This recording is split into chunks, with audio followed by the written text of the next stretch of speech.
If you're watching this video, you might have seen Rachel Maxey's video where she makes a teacup holster, and it's really adorable. She's great and you should definitely check it out if you haven't. When I saw her video, it really inspired me to make a beer holster for my Secret Santa gift. We don't know each other too well, but I knew that he really liked craft beers or like indie beers, so I thought he would get a kick out of this. To start, I took a page out of Rachel's book and went to the thrift store and found this great leather bag.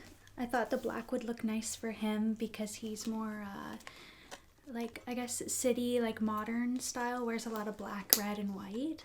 I also wanted to show you quickly, I got this really cute high-waisted belt, this really big hoop with no gaping in between the wood, as well as these super adorable winter boots that I'm pretty sure are waterproof.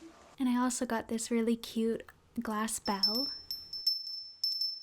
I hope you enjoy the process behind making this. I'm gonna start by getting a reference.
Okay, so it's the next day now and I'm almost done. I have it pretty much all constructed.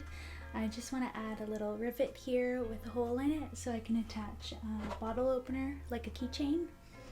And I went out to the beer store this morning and I got some really cool craft beers from Ontario that will look cool inside here. I also wanted to mention a couple things I feel like I learned as I was going, adjusting the pattern. Like, I realized this part was way too small, I forgot to add the sides, so I just stitched them on and I think it actually looks really cool. Although the stitching, it kind of shifted the pieces because I just kept going back and forth, whereas I should have done kind of a ladder down like that.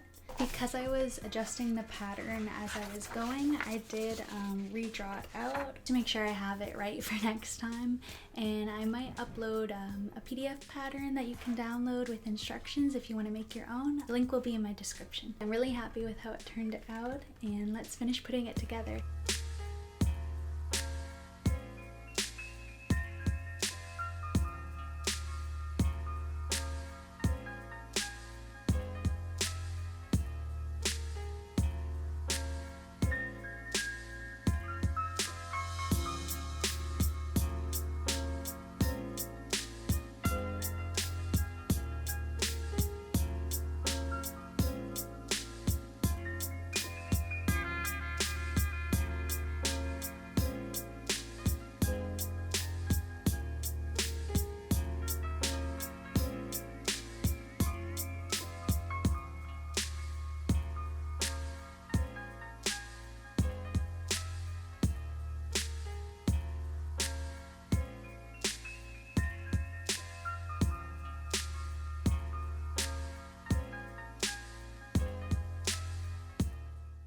just wanted to add, I was using this type of awl tool to pre-poke holes.